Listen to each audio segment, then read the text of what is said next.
Welcome to Channel 215 News. Today we'll be talking about the Battle of Fort Sumter. Here's Nick to talk about the background story.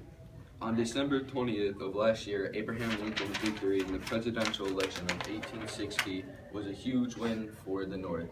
This caused the South, some southern states, to adopt an ordinance. The first state to adopt this ordinance of secession was South Carolina. By February 1861, 6 more southern states had adopted similar ordinance of secession.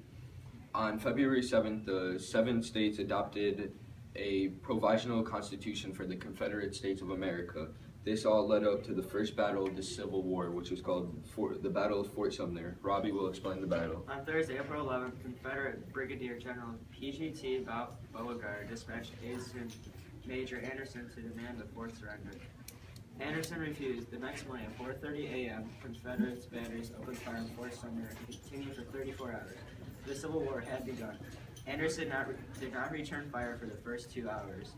The fort's supply of ammunition was not suited for an equal fight, and Anderson lacked fuses for his exploding shells. Only solid shot could be used against the rebels' batteries.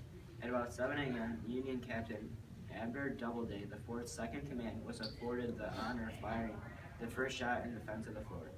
The firing continued all day, although much less rapidly, since the Union aimed to conserve ammunition. The crashing of the shot, the bursting of shells, the falling of walls, and the roar of flames made panadome of the fort, wrote Doubleday. The fort's large flag staff was struck, and the colors fell to the ground, and a brave Lieutenant Norman J. Hall bravely exposed himself to enemy fires. He put the Stars and Stripes back up. That evening, the fight was sporadic, with an occasional round landing on or in Fort Sumter.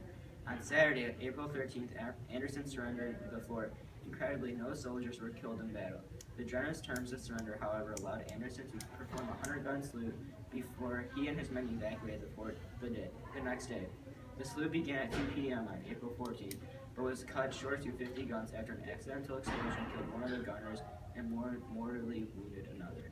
That is the Battle of Fort Sumter for you guys. Thank you.